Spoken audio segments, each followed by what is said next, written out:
Welcome to signal TV. మనతో high court senior advocate, Congress leader, కార్యకర్త, Congress అధికారంలోకి రావాలని నిరుద్యోగులు, ఉద్యోగులు, సకల జనులను సకల జనుల తరపున కొట్లాడిన senior leader advocate Sharath Kumar మనతో ఉన్నారు. సార్ నమస్తే. నమస్కారం అండి. సార్ 5 మంత్స్ అయిపోయింది కాంగ్రెస్ గవర్నమెంట్ వచ్చి. కాంగ్రెస్ గవర్నమెంట్ కన్నా ముందు నేను మీ పోరాటం నేను చూసిన. అందరి తరపున మీరే పోరాడినారు. యాజ్ ఏ అడ్వకేట్గా పోరాడినరు, యాజ్ ఏ కార్యకర్తగా కొట్లాడినరు, యాజ్ ఏ లీడర్గా తిరిగిండ్రు. ఏమనిపిస్తుంది 5 మంత్స్ కాంగ్రెస్ పాలన? కాంగ్రెస్ పాలన కంటే అంటే ఆ పోరాటం అనేది ఆనాడున్నటువంటి అరాచక శక్తులను, ముఖ్యంగా బీఆర్ఎస్ నేతృత్వంలో సామాన్య ప్రజానీకం మీద, బీద ప్రజానీకం మీద, ప్రజాస్వామ్యవాదుల మీద, సోషల్ మీడియా మీద జరుగుతున్న అత్యాచారాలు అవి somehow I could not digest. అందుకోసము ఆ రాజ్యం కూలాల, ఆ ప్రభుత్వం పోవాలా, ఈ దొరల దురహంకార పరిపాలన ఉండద్దు అనేటువంటి ఒక ఏకైక దీక్షతో కృషి చేయడం జరిగింది. అయితే సహజంగా కొంత కమ్యూనిస్ట్ బ్యాక్గ్రౌండ్ నుంచి వచ్చిన మాకు ఎట్లుంటుందంటే కొంత సెక్యులర్ భావాలు గల వ్యక్తులను ఇష్టపడతాం. అట్లా అని పెద్ద I'm not a votary of the Congress politics, not so much. కానీ కాంగ్రెస్ అయితే అన్ని రకాల వాళ్లకు, అన్ని కులాలకు, మతాలకు బాగుంటుంది అని ఆలోచన చేసినాం. తర్వాత రెండోది ఏంటంటే సహజంగా మేము కాంగ్రెస్ కుటుంబంలో పుట్టిన ఫ్రీడమ్ ఫైటర్స్ ఫ్యామిలీ అట్లా రకరకాలుగా ఉండే. సో దాంతో కాంగ్రెస్ భావజాలం కొంత దగ్గరగా ఉండింది. ముఖ్యంగా మైనారిటీస్ ప్రొటెక్షన్ ఒక పెద్ద ఇష్యూ అయి కూర్చుంది ఈ బీజేపీ పరిపాలనలో. అంటే ఎటు చూసిన ముప్పేట మైనారిటీస్ మీద దాడి చేస్తున్నారు, ముస్లింల మీద వాళ్ళని ఏకాకులు చేసి కొట్లాడుతున్నారు. నేను దాదాపు 50% నా ఫ్రూట్ఫుల్ లైఫ్ అంతా మైనారిటీస్తో గడిపిన. నేను ఒక ఉర్దూ పత్రికకు 25 సంవత్సరాలు అడ్వైజర్ని. తర్వాత మజ్లిస్ పార్టీ తరఫున, ఇతరుల తరఫున వాళ్ళలో ఉన్న బీదరికాన్ని గుర్తించట్లేదు, వాళ్ళలో ఉన్న నిరక్షరాస్యతను గుర్తించట్లేదు, వాళ్లకు ఉపాధి అవకాశాలు కల్పించాలన్న విషయంలో ఏ రకమైన శ్రద్ధ లేదు. కానీ వాళ్ళకేదో పాకిస్తానీ లాయల్టీ ఉంది అని చెప్పేసి వాళ్ళని సింగిల్ అవుట్ చేసి అటాక్ చేస్తున్న తీరు నచ్చలేదు. ఇవన్నీ దృష్టిలో పెట్టుకొని పోరాటం చేసినాం. దాని ఫలితం కాంగ్రెస్ ప్రభుత్వం రావడం జరిగింది. 5 నెలల కాంగ్రెస్ పాలన అంటే పార్టీ నాయకత్వంలో ఒక దూరదృష్టి లోపించింది. అంటే క్షణికమైనటువంటి విషయాలలో, రోజు పత్రికలలో ఏదో రకంగా తన పేరు ఉండాలని, హెడ్లైన్స్ రావాలని, ఈ రకమైన రాజకీయమే జరుగుతుంది తప్ప ప్రజా సంక్షేమం విషయంలో ఎంతైతే చురుకుగా, ఎంతైతే పట్టుదలగా కృషి చేయాలో అంత కృషి జరగలేదు. ఎందుకంటే ఒక గొప్ప మేనిఫెస్టో తయారు చేసినాం. Manifesto committee chairman Sridhar Babu నేతృత్వంలో. ఆ మేనిఫెస్టో తయారవుతున్న రోజులలో నేను చాలాసార్లు గాంధీ భవన్ పోవడం జరిగింది.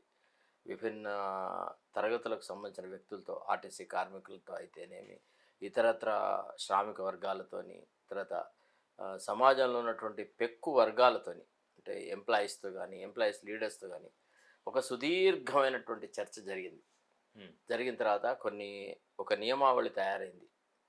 దాన్ని రిలీజ్ చేసే రోజున రేవంత్ రెడ్డి గారే చెప్పినారు ఏమని, చాలా గొప్ప ఎలక్షన్ మేనిఫెస్టో ఇచ్చాం, this is like our Bible అని ఆయన చెప్పడం జరిగింది. మల్లికార్జున్ ఖర్గే గారు కూడా మెచ్చుకున్నారు మా మేనిఫెస్టోని. చాలా బాగుంది, బ్రహ్మాండంగా ఉంది, మాకు కూడా నచ్చింది. అంటే కొన్ని సందర్భాలలో కూడా మైనార్టీస్ పట్ల కానీ, లేకపోతే వీకర్ సెక్షన్స్ పైన కానీ కుమ్మరిచ్చినట్టు వరాలు 2500 మహిళలకు ఇస్తా అనడము, ఆసరా పెన్షన్ను పెంచుతా అనడం, ఇట్లా రకరకాల ఇవన్నీ చాలా బాగున్నాయి అని అనిపించింది. కానీ ప్రభుత్వం ఏర్పడిన మరుక్షణం దాన్ని తీసి పక్కకు వారేసేసి ఇక ఏదో పెద్ద హిమాలయ పర్వతం ఎక్కిన బచింద్రి పాల్లాగా మాట్లాడడం మొదలెట్టినారు. అసలు చేయాల్సిన బాధ్యతల మీద పెట్టాల్సిన ఫోకసు రాజకీయ ప్రత్యర్థులను చీల్చడం, చెండాడము, వాళ్ళ మీద మన్ను పోయడము. అంటే తన ప్రభుత్వానికి ఏదో ముప్పు ఉంది అనే ఒక ఊహాజనితమైనటువంటి ఒక ఆలోచనతోని ఏ పనిని కాంగ్రెస్ పార్టీ నిరోధించాలనుకున్నదో, ఈ పార్టీ ఫిరాయింపుల విషయంలో కూడా కాంగ్రెస్కు ఒక నిర్దిష్టమైన ఆలోచన ఉంది మొదటి నుంచి కూడా. ఈ ఫిరాయింపుల నిరోధక చట్టం తీసుకొచ్చిందే లేట్ రాజీవ్ గాంధీ నేతృత్వంలో 52nd అమెండ్మెంట్ ద్వారా 10th షెడ్యూల్ తీసుకొచ్చింది.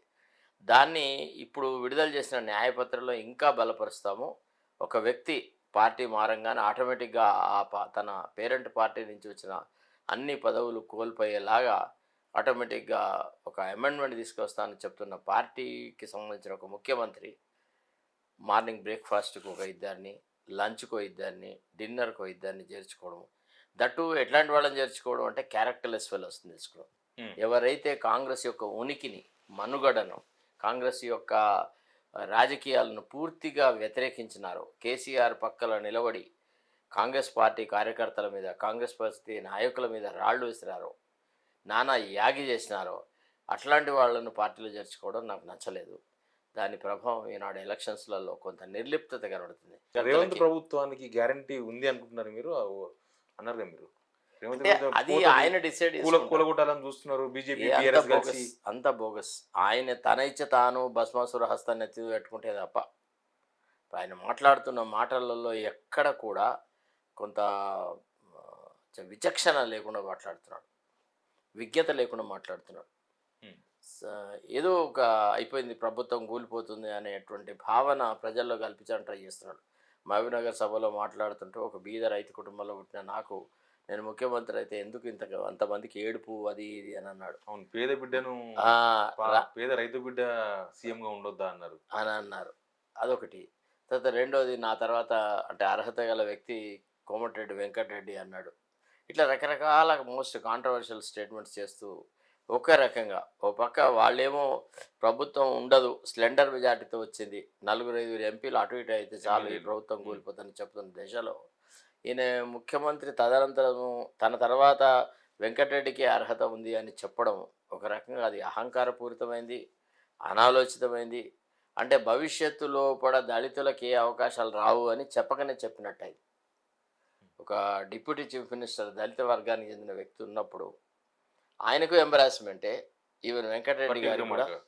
బట్టి విక్రమార్క, హ్మ్. ఈవెన్ ఇటు వెంకటరెడ్డి గారికి కూడా కొంత ఎంబరాస్మెంటే. ఏ అసలు ముఖ్యమంత్రి పదవే ఖాళీగా లేదు. ఆ పరిస్థితులలో ఆ రకమైన మాట్లాడాల్సిన అవసరం లేదు. తర్వాత అవన్నీ కాకుండా ఈయన వాడుతున్న పరిభాష, ఏదైతే పదజాలం వాడుతున్నాడో ప్రతిపక్షాల పట్ల కానీ ఇతరత్ర అంటే తనకు నచ్చని వాళ్ళ పట్ల, హ్మ్.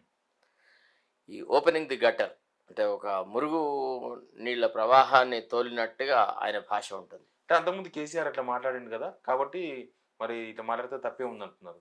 సార్ కేసీఆర్ భాషకి రేవంత్ రెడ్డి భాషకి పోలికెళ్ళవు సార్. హ్మ్. కేసీఆర్ సహజ మాండలికం మాట్లాడతాడు. రేవంత్ రెడ్డి తెచ్చిపెట్టుకున్న భాషను మాట్లాడడానికి ప్రయత్నం చేసి విఫలమవుతాడు. భాషా ప్రావీణ్యత విషయంలో కూడా అది సింపుల్గా ఉండే చురకలే కేసీఆర్ మాట్లాడేది. కానీ రేవంత్ రెడ్డి గారు మాట్లాడే భాష మరీ దారిద్రమైంది. ఏంటంటే లాగులు కొట్టి కొడతా అని అంటారు సార్ హ్మ్. ప్రతిపక్ష నాయకుల్ని ఎవడన్నా. ఆ? తొక్కుతా అంటాడు, పాతాళానికి తొక్కుతా అంటాడు, అట్లా అనొచ్చా? అంటే ప్రజాస్వామ్య సాంప్రదాయాలు ఏ గంగలో పోను. అలనాడు కాంగ్రెస్ పెద్దలు ప్రతిపక్ష నాయకులకు ఎంత ప్రాధాన్యత ఇచ్చేవాళ్ళు. Hmm. I remember those days when doctor Chenna Reddy was the chief minister. ప్రతిపక్ష నాయకులు లేచి నిలబడడానికి కనుక ఏదన్నా ప్రశ్నలో సప్లిమెంటరీ అడిగా చూడడానికి ట్రై చేసినా కానీ ఇమ్మీడియట్గా ముఖ్యమంత్రి కూర్చుండేవాడు. హ్మ్. కూర్చొని ప్రతిపక్ష నాయకులకు అవకాశం ఇచ్చేవాడు. తర్వాత చాలా సందర్భాలలో పార్టీ నుంచి ఎన్నికైనటువంటి స్పీకర్లు అద్భుతంగా శాసనసభను నడిపినారు. మేమంతా జూనియర్ కబ్ జర్నలిస్ట్ ఆ రోజులలో. బట్ ఆ ఆ సాంప్రదాయాల మించి కాంగ్రెస్ పార్టీ పక్కకు దొప్పి అంత గటర్ లాంగ్వేజ్ మాట్లాడుతుంది. హ్మ్. అంటే ఈవెన్ సామాన్యుడు కూడా అంత దుర్భాషలాడు. ప్రత్యర్థులను దుల్మాడాలి, ప్రత్యర్థులను తూలనాడాలా, అదే రాజకీయం అన్నటువంటి ఒక నెరేటివ్ని బిల్డప్ చేశారు, విచ్ ఐఎమ్ అపోజింగ్. ఇక్కడ ఈ 5 నెలల ప్రభుత్వంలో ఎక్కడ వైఫల్యాలు కనిపిస్తాయి సార్? ఎందుకు మీకు అట్లా లేకపోతే నిజంగానే జనంలో కూడా కొంత అసంతృప్తి కనిపిస్తుంది. 5 నెలలకి ఎందుకు వచ్చింది గవర్నమెంట్ మీద అసంతృప్తి? వైఫల్యము అనే కంటే నిరాసక్తత. అంటే అంశాల ప్రాతిపదికన ఎన్నుకోవడంలో కూడా ముఖ్యమంత్రి చూపిస్తున్న చొరవ, అసలు ఏ అంశానికి ఎప్పుడు ప్రాధాన్యత ఇవ్వాలా అనే విషయంలో కూడా ఆయనకి ప్రాధాన్యత సరిగా ఏర్పరచకపోవడం. తర్వాత ఈ పుచ్చిపోయిన వాళ్ళను, రిటైర్డ్ ఫెలోస్ని, తర్వాత భ్రష్టు పట్టిన నాయకులందరినీ పక్కకు పెట్టుకోవడము, ఇంత థర్డ్ క్లాస్ అడ్వైజర్లను పెట్టుకోవడము, అంటే ఏ రకంగా కూడా ఒక క్రాస్ సెక్షన్ ఆఫ్ ది సొసైటీతో మమేకమైనటువంటి వ్యక్తులను పెట్టుకోవడానికి ఆయన సహజంగా ఇష్టపడు. ఉమ్, అంటే ఓ మిత్రుడు నిన్న కాక మొన్న చెప్తా ఉండే రేవంత్ రెడ్డి క్రైటీరియన్ ఎట్లుంటుంది అని అంటే, ఫస్ట్ ఆఫ్ ఆల్ వాడు తెలుగుదేశం పార్టీలో ఏదో ఒక దిశలో పనిచేసి ఉండాలి. ఉమ్, ఇది ఫస్ట్ రిక్వైర్మెంట్. రెండోది వాడికి ఆర్థికమైన వనరులు పుష్కలంగా ఉండాలి. అడిగితే 5 కోట్లు ఇచ్చేటట్టు ఉండాలి. ఉమ్, 2. మూడోది ఏమంటే ఎవ్వడు కూడా తనకంటే వయసులో మించిన వాడు ఉండద్దు. ఇది మూడో క్రైటీరియన్. నాలుగో క్రైటీరియన్ ఏంటంటే, మళ్ళీ ఇప్పుడున్న మంత్రులంతా చాలా మంది పెద్దోళ్ళు ఉన్నారు, సీనియర్లు అదే కదా. వినండి చెప్పదు. ఇంకొక ఇంకొక క్రైటీరియన్ ఏంటంటే, ఎవడిని నేను పెట్టినా వాడు నా మౌత్ పీస్గానే పనిచేయాలని. ఉమ్, ఈ రకమైనటువంటి ఆలోచనలు చేయడం వల్ల కొంత అంటే పార్టీ మీద కానీ ప్రభుత్వం మీద కానీ ఆయనకు పట్టుదల ఉన్నట్టు కనబడట్లేదు. Um, it's my feeling. My gut feeling is his inexperience and his unwanted zeal to condemn the opposition, especially BRS, and his lethargy in implementing the election manifesto. These are the root causes for some kind of discontent among the people. Assume for a moment, supposing ఈరోజు రాహుల్ గాంధీ గారు ఉన్నారు, రేపు ఎల్లుండో ప్రియాంక గాంధీ గారు వస్తారు. వాళ్ళు ఎప్పుడైతే ఛత్తీస్గఢ్లో యూపీలో ఎటైతే ప్రజల మధ్యలోకి పోయి ఏమండి ఈ ప్రభుత్వ పరంగా మీకేం మేలు జరుగుతుంది అనే ప్రశ్నలు వేసినప్పుడే కొన్ని సమాధానాలు ఇచ్చారు. దాన్ని ఇండియన్ నేషనల్ కాంగ్రెస్ వాళ్ళు బయట బాగా పబ్లిసిటీ చేశారు. అట్టనే ఈసారి రాహుల్ గాంధీ లేకపోతే ప్రియాంక గాంధీ సభాస్థలిని వదిలేటి ప్రజలలోకి పోయి మేము ఇచ్చిన 6 గ్యారంటీలు అమలు అవుతున్నాయా, మీకు షాదీ ముబారక్ వస్తుందా, 2500 మహిళలకు వృత్తి స్థానం ఇచ్చినారా, కాళేశ్వరం ప్రాజెక్టు మీద ఎంక్వైరీ జరుగుతుంది కదా దీంతో మీరు సంతృప్తి చెందారా అనే ప్రశ్నలు వేస్తే ప్రజలు చాలా చెంప చెడలు అనే సమాధానాలు ఇస్తారు. నాడు ఇప్పుడు డిక్లేర్ చేసే సందర్భమా రైతు బంధు అంటే రైతు ఆసరా పెన్షన్ని ఈ నెల 9వ తారీఖు ఇస్తా అని అంటే దాన్ని ఎట సమర్థించుడు?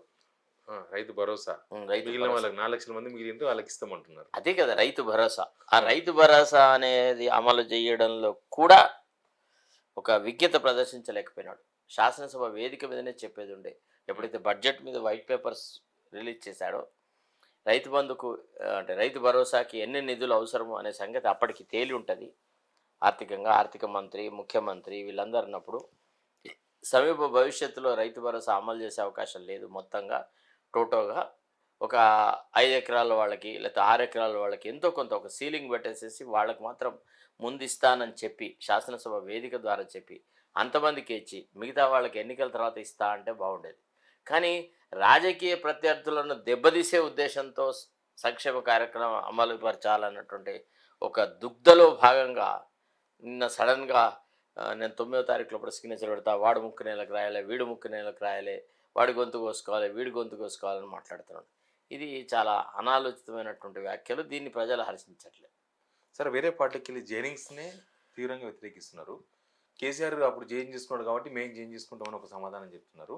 ప్లస్ జైన్ చేసుకొని కొంతమంది దాన నాగేంద్ర లాండర్లకు ఎంపీ టికెట్లు కూడా ఇచ్చేసిండ్రు. సార్ కేసీఆర్ చేసిన పనులు మాకు ఆదర్శం కాదు ఏ రకం కూడా. కానీ రేవంత్ రెడ్డి గారు ఆదర్శంగా పార్టీ తీసుకుంటున్నారు కదా. ఫిరాయింపులు అది ఆయన వ్యక్తిగతం సార్. నేను దాని గురించి మాట్లాడను. దాన్ని నేను మొదటి నుంచి అపోజ్ చేస్తున్నాను. ఈ పార్టీ ఫిరాయింపుల దాన్ని నేను మనసా వాచ కర్మను అపోజ్ చేస్తున్న వ్యక్తిని నేను. ఎందుకంటే I was a votary of Rajiv Gandhi. Rajiv Gandhi పట్ల నాకు అమితమైన గౌరవము, ప్రేమాభిమానాలు ఉండే. Because Rajiv use to say something and it use to be implemented. A lot of tolerance. See, actually, he was subjected to rather a great public humiliation by the opposition parties on the issue of Bofors gun deal, everything, etc. But still, he never lost his cool. He was always oriented towards the people. ప్రజలకు ఏది అవసరమో దానివైపే దృష్టి పెట్టేవాడు. తర్వాత కాంగ్రెస్ మహాసభను ముంబైలో address చేసే రోజులలో Congress దళారీల party అవుతుంది అని అన్నాడు. అంటే డబ్బున్న వాళ్ళకే కాంగ్రెస్ పార్టీ ఒక సాధనంగా ఉపయోగపడుతుంది, తప్పు అని కూడా అన్నారు. అంటే అట్లాంటి ఉదారమైన స్వభావం గల వ్యక్తి రాజీవ్ గాంధీ గారు, వాళ్ళ పిల్లడే రాహుల్ గాంధీ గారు. సో ఈ ఎలక్షన్ మేనిఫెస్టోలో ఏవైతే పెట్టామో వాటిని అమలు చేసే విషయంలో కూడా ఆ నాయకులను స్ఫూర్తిలో తీసుకోవాలా. ఇప్పుడు నిన్నగాక మొన్న పెట్టిన ఎలక్షన్ మేనిఫెస్టోలో కూడా పార్టీ మారితే ఆటోమేటిక్గా అతని సభ్యత్వం రద్దు చేసేలాగా 10th షెడ్యూల్ని అమెండ్ చేస్తా అని చెప్పిన 2 రోజులకే ఇక్కడ ఒక ట్రూప్ బీఆర్ఎస్ నాయకుల్ని చేర్చుకోవడం ఇది చాలా చేదుగా ఉంది. దీన్ని ప్రజలు హర్షించట్లేదు. ఇప్పుడు వాళ్ళకే టికెట్ ఇచ్చారు కదా, వాళ్ళే చాలా మంది దాని అభ్యర్థులుగా ఫలితం ఉన్నారు. అనుభవిస్తాం. ఏం చేవెళ్ళ, చేస్తాం? మల్కాజ్గిరి, దాని ఫలితం అనుభవిస్తాం సార్. సికింద్రాబాదు, ఎస్, వరంగల్, అవును. ఇట్లా చాలా సగం బీఆర్ఎస్ వచ్చిన వాళ్ళే ఉన్నారు అభ్యర్థులు. అదే అందుకే దాన్ని ప్రజలు హర్షించట్లేదు. రేపు ఎన్నికల రిజల్ట్స్ వచ్చినాక మనకు విషయాలు తెలుస్తాయి. పక్క మాదిగలకు పూర్తి అన్యాయం చేస్తూ కడియం శ్రీ గారి కూతురికి టికెట్ ఇవ్వడం, ఆమె అసలు టికెట్ ఇచ్చేటానికి పార్టీ సభ్యురాలే కాదు, ఆమె ఏమంత పెద్ద విశిష్టమైనటువంటి జ్ఞానం ఉన్నది, ఆమె ఎందుకు ఆమెకు టికెట్ ఇవ్వాలా అనే విషయం మీద అర్థం లేదు. అది సరే, బీజేపీతో కుమ్మక్కైనరు కాంగ్రెస్ ముఖ్య నేతలు రేవంత్ రెడ్డి గారు ఇంకెవరు అభ్యర్థుల విషయంలో, అందుకే వీక్ క్యాండిడేట్ అనో లేకపోతే ఎవరినో తీసుకొచ్చి మంచి పేరు లేని వాళ్ళని తీసుకొచ్చి పెట్టిన దానిలో నిజం ఉందా? సార్, రాజకీయాల్లో వీకు స్ట్రాంగ్ అనే పదాన్ని నేను నమ్మ సార్. అప్పటి పరిస్థితులను బట్టి కాలానుగుణంగా మంచి చర్యలు జరుగుతాయి. ప్రొఫెసర్ ఆచార్య ఎన్జి రంగాన్ని ఓడగొట్టారు, కాసు బ్రహ్మానందరెడ్డిని ఓడగొట్టారు, అట్లా చాలా గొప్ప గొప్ప ప్రముఖులను ఓడగొట్టారు, అంటే ప్రజలకు నచ్చకపోతే. కాబట్టి ఈ పెద్ద లీడర్ అనేది మనం పత్రికలు రాసుకోవడానికి ఉపయోగపడుతుంది తప్ప వాళ్ళకి ఉన్న మాస్ బేస్ని బట్టి పెద్ద లీడర్లు అంటారు. అట్లాంటి మరి వీళ్ళని ఏ కార్పొరేట్ హక్కులతో పోలుస్తావో లేకపోతే ఇంకెవరన్నా దేశ సేవకు అంకితమైనటువంటి మంత్రులతో పోలుస్తాం. కాబట్టి ఇదంతా అవుతుంది. ఒక రకంగా ఈ పార్టీ ఫిరాయింపుల వల్ల పార్టీకి నష్టం జరిగింది తప్ప పార్టీకి రవ్వంత కూడా లాభం జరగలేదు. సార్, మీలాంటి చాలా మంది కాంగ్రెస్ అధికారంలోకి రావాల్సిందే, ఎట్టి పరిస్థితుల్లో కాంగ్రెస్ వస్తేనే తెలంగాణకు న్యాయం జరుగుతుంది, అందరికీ న్యాయం జరుగుతుంది, నిరుద్యోగులకు, ఉద్యోగులకు, జనాలకంతా లబ్ధి చేకూరుతుందని అసెంబ్లీ ఎలక్షన్స్లో కాలు బలపడుతూ తిరిగిండు. ఇప్పుడు లోక్సభ ఎలక్షన్స్లో ఎందుకు ఎవరు కనిపిస్తలేరు? అంటే అసలు ఒక దళారీ వ్యవస్థను తీసుకొచ్చినాడు రేవంత్ రెడ్డి. ఒక రకంగా చెప్పాలంటే అసలు రాజకీయాలను ఇంత భ్రష్టు పట్టించినటువంటి ముఖ్యమంత్రి నేను ఎన్నడూ చూడలేదు, నా లైఫ్లో చూడలేదు. అంటే పార్టీ కోసమని ఎనలేని కృషి చేసిన కార్యకర్తలందరినీ బొందముంచి వాళ్ళందరి జీవితాలను చెలగాటం ఆడుతూ ఎక్కడెక్కడి నుంచో తనకు ఎప్పుడో సహచరులుగా ఉన్న వాళ్ళను, తనకు పరిచయం ఉన్న వాళ్ళను, తన బంధువర్గాన్ని లేకపోతే తన కులం వాళ్ళని ఇతర పార్టీల్లోంచి తీసుకొచ్చి లోకసభ సభ్యత్వాలు కట్టబెట్టేటువంటి విధానం ఉంది చూసినారా, చాలా అసహ్యంగా ఉంది. తాను ఏర్పరిచిన ప్రతి అపాయింట్మెంట్లో నాసిరకం సరుకునే అనుకున్నాడు. ఎక్కడ కూడా పార్టీ యొక్క ఐడియాలజీతోని, I mean you hardly find even a bunch of people who are dedicated to the party ideology. The Honorable Chief Minister's thrust has always been to select opportunists and psychopaths. That's the root cause. He is not able to infuse confidence in the civic society that he is up to doing something, except verbose, except hyperbolic expressions. You hardly find any sincerity in the man. అంటే the kind of concentration that Rahul Gandhi expects or he does or Priyanka Gandhi is saying, these things are not visible at all. Party high command యొక్క concept, వాళ్ళ thinking process, దేశ భవిష్యత్తు విషయంలో కూడా the kind of ideology they have, the kind of programmes they have, the kind of thinking that they are doing, that is not translated into state unit. Most unfortunately, a bunch of psychophants are surrounding the chief minister. They are not allowing him to know anything. ఎందుకు కలవనిస్తలేరా? ఇంతకుముందు కేసీఆర్ కలవనిస్తలేరు అని చెప్పి పెద్ద చర్చ ఉండే తెలంగాణలో. ఎమ్మెల్యేలు కలుస్తలేరు, ఎంపీలు కలుస్తలేరు, కార్యకర్తలు కలుస్తలేరు. ఇప్పుడు ఏమైనా మారిందా? ప్రజాపాలన వచ్చినాక రేవంత్ రెడ్డి అందరికీ యాక్సెస్లో ఉంటున్నారా? మీలాంటి వాళ్ళకు కాంగ్రెస్ అధికారం తీసుకొచ్చిన అలాంటి వాళ్ళకే అనకండి, ఎందుకంటే నేను ఒక్కసారి అతన్ని కలిసినాను త్రూ మా ఎమ్మెల్యే వివేక్ వెంకటస్వామి ద్వారా.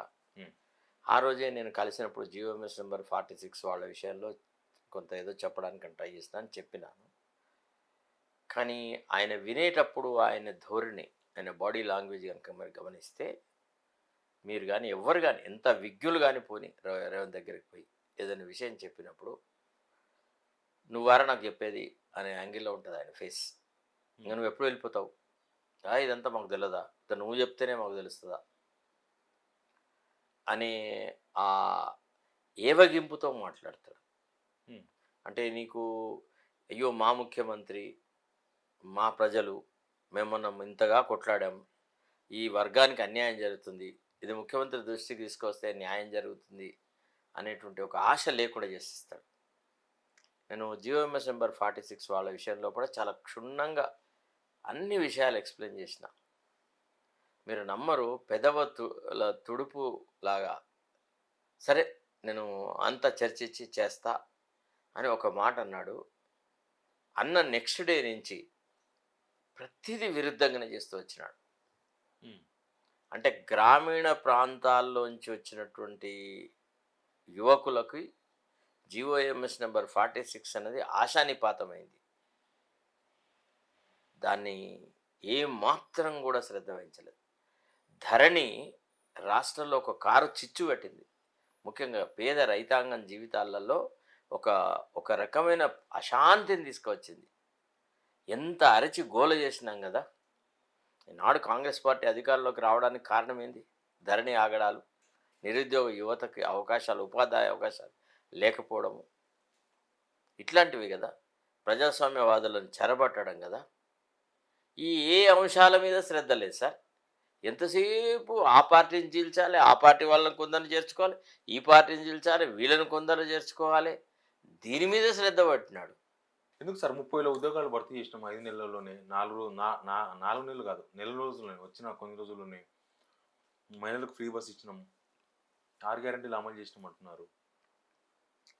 సార్ ఇప్పుడు చెప్పుకోవడానికి మైకు అవకాశం దొరికితే చాలామంది చాలా విషయాలు చెప్తారు సార్. కేసీఆర్ కూడా చెప్పినాడు, నేను రామరాజ్యం స్థాపించిన అని చెప్పినాడు.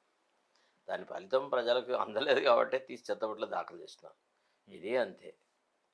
మహిళలకు ఫ్రీ బస్ అనేది వాళ్ళ ఆత్మగౌరవంతో రాజీపడి చేసేటువంటి ప్రయాణమే తప్ప ఏ మహిళ కూడా హ్యాపీగా ఈనాడు జర్నీ చేస్తున్న సందర్భం లేదు.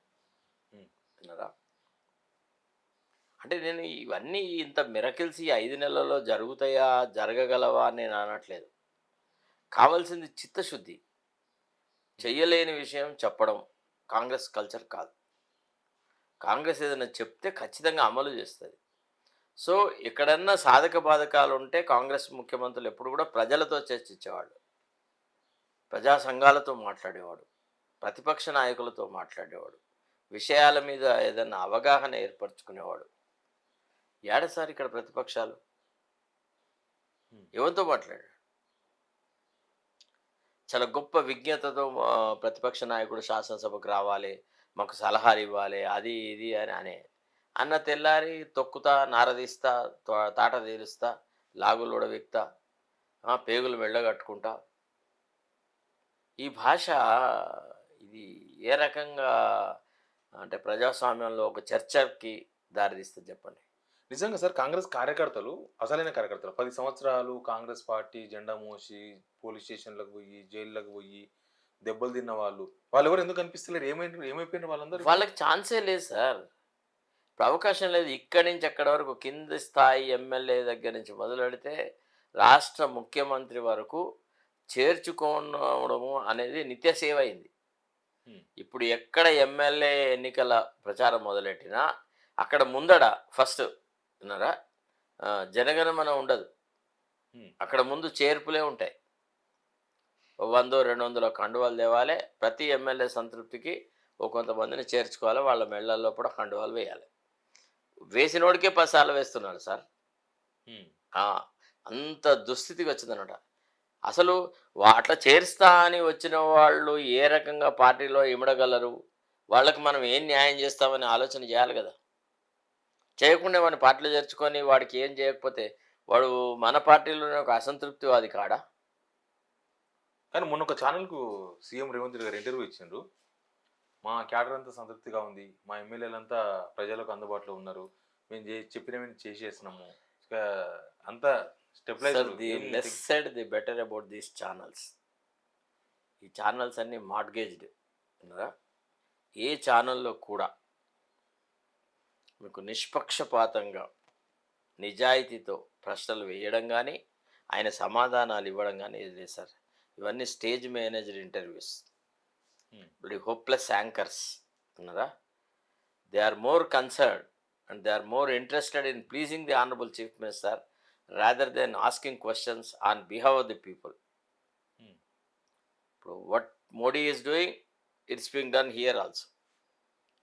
ముందే వీడి ప్రశ్నలు అడుగుతాడు అనేటువంటి భావనతో మెంటల్గా తయారై వచ్చేసేసి ఏదో ఆ, ఒక ప్రహసనంగా అది చేయడం. ఆ ఇంటర్వ్యూలలో ఏం జరగలేదు, వాటి వల్ల పెద్ద కాంగ్రెస్ పార్టీకి ఇమేజ్ ఏం పెరగలేదు. ఎందుకు సార్ తిరుమల మల్లన్నకు అవకాశం ఇచ్చిండ్రు కార్యకర్త అంటే? సార్ ఒకటి, తీన్మార్ మల్లన్న విషయంలో నేను మాట్లాడను, నాకు ఎందుకంటే అది కరెక్ట్ కాదు. ఆయన is my good friend, I work for him, I respect him a lot. నేను దాని గురించి మాట్లాడాను. కానీ ఆయన అనే ఒక అంశం పక్కకు పెడితే Hmm. గ్రాడ్యుయేట్ ఎమ్మెల్సీల స్థానాన్ని ఎవరికి ఇవ్వాలా అనే ఒక ఆలోచన, ఒక చర్చ కనుక జరిగినప్పుడు పార్టీకి ఎనలేని కృషి చేసి 35 సంవత్సరాలుగా పార్టీతో ముడిపడి ఉన్న ఒక వ్యక్తిని ఏ రకమైనటువంటి కారణాలు లేకుండా పార్టీలోంచి బయటికి నెట్టి కేవలము ముఖ్యమంత్రిని విమర్శించినాడు అనేటువంటి ఒక కారణంతో బయటికి నెట్టి బక్కా జర్సన్. బక్కా జడ్సన్ని Hmm. ఆయన పట్ల పార్టీ అవలంబించిన తీరు, ఇది మాదిగల ఆత్మగౌరవానికి సంబంధించిన అంశం సార్. అసలు కాంగ్రెస్ యొక్క ఉనికి ఎప్పుడు ఎస్సీ ఎస్టీస్ మైనారిటీస్ బ్యాక్వర్డ్ క్లాసెస్లో వాళ్ళ ఔదార్యం కనబడుతుంది.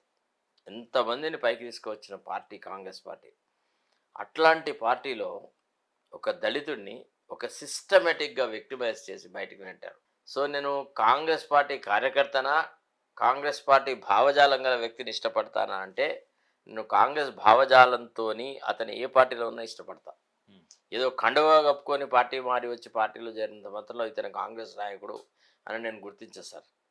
నా దృష్టిలో జడ్సన్ అనే వ్యక్తి he's rather born naturally into Congress, and there is no doubt whatsoever that Judson will ever change the party. అవును. So the selection was wrong. మీరు చెన్నూరులో ప్రచారం చేసిండ్రు వివేక వెంకటస్వామి గారికి. మొత్తం నెల్లూరు అక్కనే ఉన్నారు నాకు తెలిసి. Correct. ఇప్పుడు ఆయన కొడుకు పెద్దపల్లి ఎంపీగా పోటీ చేస్తున్నారు. మీరు ఇవ్వలేదు? Wish him all the best. అంటే నేను పోలేదు అంటే నాకు రెండు కారణాలు. ఒకటేమంటే నాకు ఒక రకంగా అంటే నా అవసరం అక్కడ లేదు అనేటువంటి భావన మా ఎమ్మెల్యే గారికి ఉండింది. ఆయన ఒక్కసారి కూడా కనీసం శరత్ సార్ మీరు వస్తారా, రండి, లేదా ఈ పని చేద్దాం, ఈ రకంగా చేద్దామని ఎప్పుడు ఆయన ఆఫర్ అంటూ ఏది చేయలేదు fundamentally. So I mean he is indifferent towards me, this what I have understood. తర్వాత రెండో ఏంటంటే he thinks that there are certain other leaders in the constituency, వాళ్ళని పట్టుకుంటే సరిపోతుంది, గెలిచిపోతాం మేము. ఇంకా వేరే శరత్ కుమార్ లాంటి వ్యక్తి సపోర్ట్ ఎందుకు, ఈయన హైదరాబాద్లో ప్రాక్టీస్ చేస్తున్న అడ్వకేట్ అను అదో ఏదో మొత్తానికి అతనికి ఏం చెప్పారు. తర్వాత రెండోది ప్రభుత్వ విధానాల పట్ల నేను అప్పుడప్పుడు చేసే నిశ్చితమైన విమర్శ కూడా ఆయనకు నచ్చకపోయి ఉంటుంది.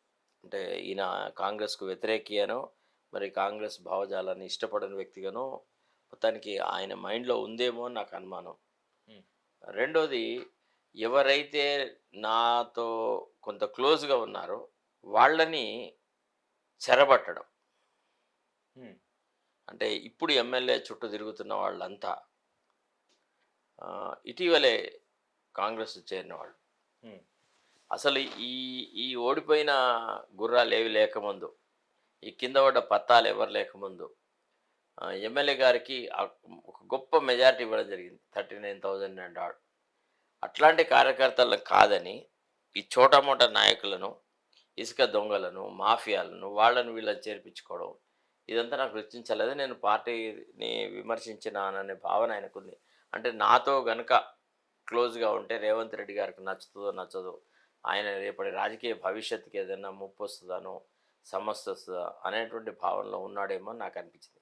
అయితే నాతో డైరెక్ట్గా ఆయన ఎప్పుడు కూడా ఏ విషయం చెప్పలేదు, చెప్పడు రెండు లేదు. నేను ఎప్పుడన్నా ఎమ్మెల్యే గారిని కలిస్తే ఎవరన్నా బీద జనులకు జరుగుతున్న అన్యాయం గురించి కానీ, వాళ్ళ అవసరాల గురించి కానీ, వాళ్ళ విషయాల గురించి మాట్లాడ తప్ప నేను పైరవి చేయ, నాకు నచ్చదు basically. I don't do any పైరవి. తర్వాత అతనికి అంటే గత అసెంబ్లీ ఎన్నికలప్పుడు ఏ ఆప్యాయత ప్రేమతో రమ్మని పిలిచి మమ్మల్ని అందరినీ నిమగ్నం చేశాడు, ఈసారి ఆయన అంటే వీళ్ళెవరు అవసరం లేకుండా కూడా నేను చేయగలను నా కాన్ఫిడెన్స్లో ఉన్నాడు. కాబట్టి ఇక మన అవసరం లేనిచోట మనం ఎందుకు. మీ కాన్స్టిట్యూన్సీ చెన్నూరులో ఇసుక వ్యాపారం మీద బాల్కసుమన్ ఇసుకాసురుడని రకరకాల ఆరోపణలు ఇసుక వ్యాపారం చేసి ఇప్పుడు తగ్గిపోయింది సార్ చెన్నూరులో అవన్నీ కంట్రోల్ అయినాయి. ఇంకా అంతకంటే ఎక్కువ పెట్టరేగినాయి. ఎమ్మెల్యే చుట్టూ తిరుగుతున్న వాళ్ళే హ్మ్. విన్నావా ఈ ఇసుక వ్యాపారము ఇట్లాంటి లుచ్చా పనులు చేస్తే శరత్ కుమార్ లాంటి వాడు ఇష్టపడు, వ్యతిరేకిస్తాడు. కాబట్టి శరత్ కుమార్ని మార్జినలైజ్ చేయాలా అనేటువంటి ఒక ఆలోచనతోని వాళ్ళు పార్టీకి మనకు వ్యతిరేకంగా పనిచేయడం, నన్ను ప్రొజెక్ట్ చేయడము, ఎమ్మెల్యే గారికి ఎప్పుడు చెవులలో పోయి చాడీలు చెప్పడము, ఇట్లాంటివి అవన్నీ చేస్తూ ఉంటారు. నార్మల్గా I don't like this kind of ఎమ్మెల్యేకి తెలియదా సైకో. మరి అక్కడ ఇసుక దందా చేసే వాళ్ళు ఏంది వాళ్ళ ఎందుకు వెనక తిరుగుతుంది తెలియదండి, ఎవరు? ఎందుకు తెలియదండి, అన్నీ తెలుస్తాయి. ఎవరికి తెలియకుండా ఉంటుంది చెప్పండి. అదంతా బోగస్. నాకు తెలియదు అసలు ఇట్లా జరుగుతుంది అట్లా జరుగుతుంటే బోగస్. పత్రికల్లో వచ్చింది, రకరకాల సంఘటనలు కూడా జరిగినాయి. అంటే ఏదైతే ఫేర్ ప్రైస్ షాప్లకు ఇవ్వాల్సినటువంటి బియ్యాన్ని స్మగ్గిల్ చేసేసి పక్కకున్న మహారాష్ట్ర సిరివంచకు తీసుకుపోవడము, ఇవన్నిటికి ఎవరు నేతృత్వం వహించారు, ఎవరు ఇన్వాల్వ్ అయి ఉన్నారు అనే విషయాలు తెలుసు.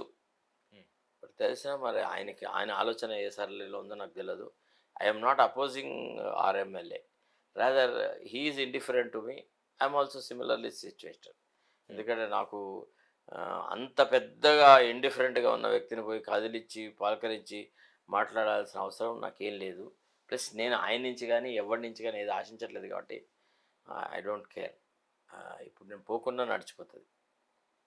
ఈ నిరుద్యోగుల విషయంలో సంతృప్తికరమైనగా ఉందా ప్రభుత్వ పనితనం ఈ 5 నెలల్లో? సంతృప్తికరం కాదు, ద్వేష భావనతో ఉంది, వాళ్ళ పట్ల వ్యతిరేక్త భావనతో ఉంది. అసలు నిరుద్యోగుల విషయంలో కూడా ప్రభుత్వం అవలంబిస్తున్న తీరు క్షమార్హం కాదు. హ్మ్. ఈ విషయాల మీద పూర్తి అవగాహన మా రాహుల్ గాంధీ గారికి కానీ ప్రియాంక గాంధీ గారిని తెలుసుంటే, అవగాహన ఉండుంటే వాళ్ళు ఈ ప్రభుత్వాన్ని ఒక నిమిషం కూడా మననియరు. వాళ్ళు డెఫినెట్గా అపోజ్ చేస్తారు. No, this is not the strategy by which we wanted to come to power, this is not our object అని చెప్తారు. ఎందుకు సార్ అప్పుడే అవినీతి ఆరోపణలు, ఈ రాజకీయ ఆరోపణలుగానే చూడాలన్నా? RR tax, triple R tax, ఇలాంటి ట్యాక్సులు డబ్బులు వసూలు చేస్తున్నారు కాంట్రాక్టర్ల దగ్గర నుంచి, బిల్డర్ దగ్గర నుంచి కాంగ్రెస్ ప్రభుత్వం వచ్చినాక అని. ఈ ఆరోపణలు ఎందుకు వస్తున్నాయి అంటే అది జరుగుతుంది కదా అక్కడ, జరుగుతులేదా చెప్పండి. మంత్రివర్గ కూర్పులో ఏమన్నా మీకు కొంత బ్యాలెన్స్ కనపడ్డదా? మంత్రులు అవినీతిని వ్యతిరేకిస్తారు, అవినీతిని ఇష్టపడరు, పార్టీ మేనిఫెస్టోను అమలు చేయడానికి పూర్తిగా ముఖ్యమంత్రికి చేయూతనిస్తారు అనే భావన కనబరిచిన ఒక్క మంత్రి పేరు చెప్పండి.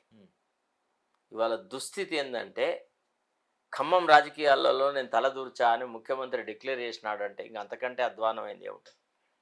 పిసిసి అధ్యక్షుడు, ముఖ్యమంత్రి ఎక్కడ అన్యాయం జరిగితే అక్కడ తలదూర్చగలగాలి. ఆయనకంత స్వేచ్ఛా స్వతంత్రాలు ఉండాలా, ఆయనంత గట్టిగా పనిచేయాలా? అట్లాంటిది ఏమైనా ఉందా? ముఖ్యమంత్రి ఏకాకి ఒక రకంగా చూస్తే ఎవరు సమర్థించాలి, సపోర్ట్ చేయరు. ఎక్కడ కనబడ్డదా ఎక్కడన్నా మీకు? ఎవరు తప్ప? మంత్రులు తప్ప, రేవంత్ రెడ్డి తప్ప అది కలపకపోవడం? ఇక అది వాళ్ళు చెప్పాలా. వాళ్ళు అంటారు లేదు అసలు మా నియోజకవర్గాలకు సంబంధించిన వ్యవహారాలలో కూడా, అంటే in private when we talk to them, after all వాళ్ళు ఏదో బంగ్లాదేశ్ నుంచో పాకిస్తాన్ నుంచో రాలే కదా, వాళ్ళందరితో మాకు వ్యక్తిగత సంబంధాలు ఉంటాయి కదా. చాలామంది నియోజకవర్గాలకు సంబంధించిన ప్రజలు వచ్చి ఆ మంత్రుల దగ్గర లేకపోతే ఎమ్మెల్యేల దగ్గర వాపోయినప్పుడు వాళ్ళు అంటున్న మాట ఇదే, ఆయన ఎవరి మాట వింటాడని మనము ఆయన దగ్గర పోయి అజ్జయ్ ఇజ్జయ్ అని అడిగే పరిస్థితి ఉంది. ఆయనకి సమయమే ఉండదు, సమయమే ఇవ్వడు అని. నాకు అంటే చాలా మంచి మిత్రుడు, తెలిసిన వాళ్ళు ఒకళ్ళిద్దరు జర్నలిస్టులు కూడా ఇదే విషయం చెప్పినారు. తర్వాత ఇటీవల కాలంలో ఒక సీనియర్ కాంగ్రెస్ నాయకుడు సర్వే సత్యనారాయణ గారు కూడా, ఆయనే తర్వాత ఇంకొక పత్రికా ఎడిటర్ ఇద్దరు కలిసిపోతే గంటసేపు కూర్చుని పెట్టిన తర్వాత వేరే ద్వారాలు వచ్చిపోయి అసలు వాళ్ళని కూడా పలకరించలేదట. ఇంట్లో మోతుకుపల్లి నరసింహులు అయితే హీజ్ ఆన్ రికార్డ్, నేను ఎన్నో రోజుల నుంచి ట్రై చేసినా నాకు అసలు అవకాశమే దొరకట్లేదు, ముఖ్యమంత్రి కలిసేది మాట్లాడేది. సో ఇవన్నీ ఇట్లా జరిగినాయి. తర్వాత నేను మొదటిసారి కలిసి బయటకు వచ్చిన తర్వాత కూడా, అంటే ఇన్సెస్ ఈ జియోఎంఎస్ నెంబర్ 46 విషయంలో అప్పుడు నేను నా అభిప్రాయాలు చెప్పి బయటకు వచ్చిన తర్వాత నాకు కూడా ఒక మెసేజ్ ఏమి ఇచ్చారు అంటే, మీరు ఇక భవిష్యత్తులో అప్పుడు ముఖ్యమంత్రి కలవడానికి ప్రయత్నించకండి. ముఖ్యమంత్రి మిమ్మల్ని కలిసే ఉద్దేశంలో లేడు. ఆయనకు మిమ్మల్ని కలవాలన్నటువంటి ఫీలింగ్ ఉండదు. మీరు మీ గౌరవాన్ని కాపాడుకోవాలంటే ముఖ్యమంత్రిని కలవకపోవడమే మంచిది అనే రకమైనటువంటి అభిప్రాయం వ్యక్తం చేశారు. అంటే వాళ్ళు ఆల్మోస్ట్ అంటే నా ఫ్రెండ్ లాగా, నువ్వు మా మిత్రుడు కాబట్టి నీకు చెప్తున్నాం, ఇది నీ గౌరవానికి భంగకరంగా ఉంటుంది, అక్కడ వాతావరణం నీలాంటి వాళ్ళని ఇష్టపడేది కాదు, నువ్వు అయినంతలో రాకుంటేనే బాగుంటుంది అనే రకంగా చెప్పినారు. అట్లాంటప్పుడు ప్రగతి భవన్లో పెద్ద పెద్ద బారికేడ్ల చాటున మాటున ఉన్నదానికి ఇప్పుడు ఆయన ఇంట్లోనే ప్రజాపాలన ఇంటి నుంచే సాగిస్తాను డిఫరెన్స్ ఏం చూస్తారు? ఒకసారి మీరు వెహికల్ పట్టుకొని ఆ జ్యోతిరావు పూలే భవనం ముందు నుంచి పోండి. ఇప్పుడు పాతబడ్డ రెడ్జు హోటల్ లా ఉంది అది, ఆ బిల్డింగ్ ప్రగతి దాంట్లో భవన్ ప్రగతి భవన్. దాంట్లో ఏమన్నా మీకు యాక్టివిటీ కనబడుతుందా? ఏం లేదు.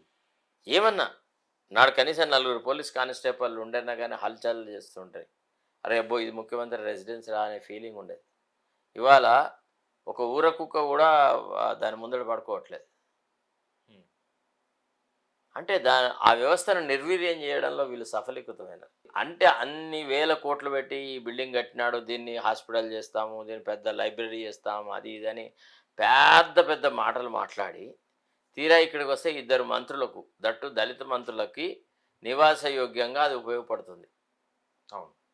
అంటే దీని అర్థం ఏందన్నట్టు, వాళ్ళకి క్వార్టర్లు దొరకలేదా, లేదా వాళ్ళు ఈ ప్రగతి భవన్లోనే ఉంటేనే వాళ్ళ యొక్క స్థాయి పెరుగుతుందన్న, అసలు ఏంటిది? ఎందుకు సార్ కేసీఆర్ కట్టిన ఏమైనా సరే సెక్రటరీ కావచ్చు, ప్రగతి భవన్ కావచ్చు, అమరవీరుల శుభం కావచ్చు, ఏమైనా కావచ్చు, అవి కట్టింది జనాల డబ్బుతో. వాటిని ఉపయోగించుకోవాల్సిన బాధ్యత వీళ్ళ మీద లేదా? వాటిని వదిలేస్తారా? సార్ ఔదార్యం అనేది ఒకటి అవసరం సార్.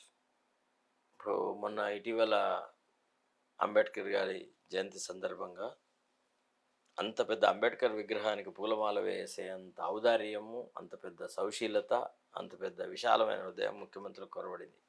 నాటి నుంచి చేస్తున్నటువంటి అంబేద్కర్ విగ్రహం లక్డీ కపూల్కే, అదే మన లిబర్టీ దగ్గరికే వచ్చాడు. అంటే it all depends on the way the honourable chief minister behaves. అంటే ఆయనకు నచ్చని వాళ్ళ ముఖం కూడా చూడడం ఇష్టపడడం. ఆయనకు కేసీఆర్ కూడా నచ్చ అంతే కదా. ఆ? కేసీఆర్ కూడా అంతే కదా. ఆయనకు నచ్చడానికి మనం ఏం చేయాలో మీకు అర్థం కాదు, ఆయనకు అర్థం కాదు. డిఫరెన్స్ ఏముంది సార్? కేసీఆర్ రేవంత్ రెడ్డికి ఏంది డిఫరెన్స్? కేసీఆర్ ఆయన మీద మొత్తం రకరకాల ఆరోపణలు, విమర్శలు కదా. ఆయన నచ్చని వాళ్ళని కలవడం, ఇప్పుడు ముఖం చూపడను, ముఖం చూడను, మరి ఇక్కడ ఏం తేడా ఉంది? మీరు ఒక బయటి వ్యక్తిగా ఏం తేడా ఉంది అంటే మీరు సమాధానం చెప్పగలరు. పార్టీ నియమ నిబంధనలకు, పార్టీ యొక్క డిసిప్లిన్ కట్టుబడి ఉండే వ్యక్తిలాగా నేను ఆ విషయంలో కొద్దిగా మాట్లాడడం నాకు అంత పెద్ద ఎంబరాసింగ్ అని ఉంటుంది. అట్లా అని నేను ఎంబరాసింగ్గా ఉన్న విషయాలు మాట్లాడలేదని నేను భయపడను. I care to. అంటే ఎందుకంత ఎంబరాసింగ్? కేసీఆర్ కన్నా డేంజర్గా ఉన్నాడు ఆయన. డేంజర్గా ఉన్నాడని కాదు కానీ, but somehow that element of humanness అనేది లేదు. హ్యూమన్ రిలేషన్షిప్ అనేది ఏదో పైకే ఏదో అన్న తమ్మి అక్క చెల్లెలు అది ఇది అని చెప్పడము, తర్వాత ఏదో పెద్ద గొప్ప నీతిజ్ఞతతో అన్ని పనులు జరిగిపోతున్నాయి అనే ఒక ఇంప్రెషన్ క్రియేట్ చేయడము, అంత ఊహాజనితంగా ఉందన్నమాట ఆ వ్యవస్థ అంతా. జిల్లాలు మొత్తం తీసేస్తారనేది ఒక చర్చలో ఉంది సార్. జిల్లాలు తగ్గిస్తారు. మొన్న ఏదో జ్యుడిషియల్ కమిషన్ కూడా వేస్తున్నాం దాని మీద అని రేవంత్ రెడ్డి గారు చెప్పారు ఒక ఇంటర్వ్యూలో. అంటే ఒక అడ్మినిస్ట్రేటివ్ రిఫార్మ్స్ కమిటీ అనేది అవసరము. జిల్లాల పునర్వ్యవస్థీకరణ విషయంలో నేను ముఖ్యమంత్రితో పూర్తిగా ఏకీభవిస్తున్నాను. ఆ వ్యవస్థను ఏర్పరిచినప్పుడు ఏ ప్రాతిపదిక అంటూ ఏది లేదు. కేసీఆర్ తన ఇష్టం వచ్చినట్టుగా మన్మానితో చేసినారు. దాన్ని కుదిస్తే మంచిది. అసలు ఇన్ని జిల్లాలు అవసరం లేదు. మ్యాక్సిమం అయితే ఒక 15-16 జిల్లాలు అవసరం. అంతకంటే మిగతా అన్ని రియల్ ఎస్టేట్ పోతుంది, లేకపోతే ఇంకేదో జరుగుతుంది. సార్ రియల్ ఎస్టేట్ పోవడానికి కారణాలు వేరే సార్. ఇప్పుడు మీరు మా ఇంటికి వచ్చారు కదా, మా ఇల్లు అయ్యప్ప సొసైటీలో ఉంది కదా, మీ చుట్టుపక్కల ఎక్కడన్నా కన్స్ట్రక్షన్ యాక్టివిటీ లేని ప్రదేశం ఉందా? నడుస్తుంది, ఫుల్ నడుస్తుందా లేదా? రోడ్లను ఆక్యుపై చేసేసి, అసలు పార్కింగే లేకుండా చేసేసి ఎంత విచ్చలవిడిగా చేస్తూ ఉన్నారు. మీరు ఎవరన్నా ఒకరిని పోయి అడగండి, ఈ అంటే నడి రోడ్డు మీదనే కడుతున్న వాళ్ళను ఎవరన్నా ఒకరిని అడగండి, వాడు ఏం చెప్తాడో చెప్పండి. చూడండి, రాజకీయ నాయకుని పేరు చెప్తారు. రాజకీయ నాయకుడి పేరు చెప్పారు, ముఖ్యమంత్రి కుటుంబ సభ్యులతోనే మాకు సంబంధం ఉందని చెప్తారు. రేవంత్ రెడ్డి తమ్ముడు, అన్న, ఎవడో ఒకటి పేరు చెప్తారు. మీరు పోయి ఇప్పుడు అయ్యప్ప సొసైటీలో యాక్చువల్ అయితే సుప్రీంకోర్టు ఆర్డర్ల ప్రకారంగా status quo should be maintain. Ayyappa society చూడండి ఒకసారి, ఎట్లా తయారైందో. నిజంగా ఉంటారా సార్ వాళ్ళ ఫ్యామిలీ మెంబర్స్? ఉత్తగా వీళ్ళు ఏదో మేనేజ్ చేయడానికి అలా చెప్తారా? సార్ ఒక్కటే సార్, వాళ్ళ ఫ్యామిలీ మెంబర్స్ ఉన్నారా లేదో తెలియదు కానీ పేదవాడి గుడిసె కూలగొట్టడానికి మాత్రం మున్సిపల్ అథారిటీస్ ఒక్క నిమిషం ముందు వెనక చేయరు సార్. హ్మ్. కోర్టు ఆర్డర్లు ఉండగా కూడా మెడ మీద నెట్టేస్తారు సార్. మనము ఈటెల రాజేందర్ విషయంలో ప్రదర్శించిన తీరు మనకు మన ముందు దృష్టాంతం ఉంది. హ్మ్. మరి ఇంత అరాచక శక్తులు ఇంత ప్రబలిపోయినా ఏ చర్యలు ఎవడు చేసుకోలేస్తలేడు అని అంటే దాని అర్థం ఏందన్నట్టు హ్మ్. చెప్పండి. దాని అర్థం ఎవరో దాన్ని ఎట్లా ఉన్నారు. అర్థం ఎవరో చేసుకోవాలి? ఉన్నారు. ఏదో శక్తి ఉంది ఎనక. అంతే కదా. అందుకే అంతే. వాళ్ళేం కూలగొడతలేరు. పేదలే అంతే. కూలగొడుతున్నారు. అంతే అంతే. పేదవాడు వీడు 2 ఫ్లోర్ల పర్మిషన్ తీసుకొని మూడో ఫ్లోర్ కూడా కట్టాడు అనేటువంటి దాని మీద ప్రదర్శిస్తున్నంతగా వెంచర్లు వితౌట్ ఎనీ పర్మిషన్ లేకుండా వేసి, వితౌట్ ఎనీథింగ్‌గా చేసి, రకరకాలుగా చేస్తున్న యాగిని ఏ అధికార గణం పట్టుకోవట్లేదు అనంటే దాని అర్థమైంది.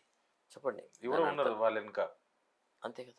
ప్రభుత్వం వచ్చింది దానికోసం కాదు కదా సార్. తెలంగాణ అమరవీరులు ఇదేమన్నా అనిపిస్తుందా ఇది సార్? ఇది ప్రజ అంతకుముందు ఇది ప్రజలకి ఉన్న దురద అనమాట. అంటే ఏదో అమరవీరుల కోసం ఏదో సంక్షేమం జరగాలి, పేద ప్రజల కోసం ఏదో జరగాలి, అది జరగాలి, ఇది జరగాలి అన్నటువంటి భావన ప్రజలకు ఉంది తప్ప పాలకులలో ఆ భావన కనబడట్లేదు. హ్మ్. ఆ రకమైనటువంటి మానవిక సంబంధాలు, మానవీయ కోణంలో కూడా విషయాలను అర్థం చేసుకునేటువంటి వ్యవస్థ కానీ, the system is not galvanised into accomplishing the targets of our election manifesto. There's a total failure on the part of the administration in a way. Hmm. Today, though it looks as though it is an open society, but at the end of the day, it is only a closed fist. That's all. Sir reservations గురించి final question sir ఇది. Reservations గురించి బాగా చర్చ జరుగుతుంది. BJP వస్తే ఎత్తేస్తారనో, రాజ్యాంగం మారుస్తారనో, అదొక ఎజెండాగా రేవంత్ ఒక్కరు మాట్లాడుతున్నారు. ఎవరు మాట్లాడతలేరు ఆ అంటే విషయాన్ని. ఒక విషయం చెప్పాలి అంటే యాజ్ అ లాయర్గా మాట్లాడినప్పుడు కాన్స్టిట్యూషన్ మొత్తం రాజ్యాంగాన్ని రద్దు చేయడం అనేది సాధ్యం కాదు. ఎందుకంటే సుప్రీంకోర్టు ఎన్నోసార్లు చెప్పింది హ్మ్. Basic structure of the constitution cannot be obliterated అని చెప్పింది. కాబట్టి మోడీ మొత్తం రాజకీయాలని అంటే రాజ్యాంగాన్నే బయటికి నెట్టుతాడు, ఏ జాతుల వాళ్లకు రిజర్వేషన్ లేకుండా చేస్తాడు అంటే దేశం అల్లకల్లోలం అవుతుంది. హ్మ్. దానికి సంబంధించిన చర్చ అనవసరం నా అప్పుడు. కానీ ఇప్పుడు పొలిటికల్ ఎజెండా అయింది కదా అది. ఎవరో ఒకళ్ళిద్దరు మాట్లాడితే ఎజెండా అయింది సార్. ప్రజలకి ఈనాడు ఎజెండా ఏంటంటే నిరుద్యోగం ఒక ఎజెండా, హ్మ్. ఆకలి ఒక ఎజెండా, వాళ్ళ నిత్యావసర సరుకుల కోసం వాళ్ళు చేస్తున్నటువంటి కృషి అది ఎజెండా, అది వాళ్ళ అంశం, అది వాళ్ళ కన్సర్న్ అయింది. హ్మ్. ఎప్పుడో ఓసారి అసెంబ్లీ ఎడగట్టుకుంటే ఏంది, జిల్లా హెడ్ క్వార్టర్ ఎడగట్టుకుంటే ఏంది, ఫలానా ఆఫీస్ ఎడగట్టుకుంటే ఏంది అనేటువంటి నిర్లిప్తతలో ప్రజలున్నారు. Right sir. Thank you. Thank you sir.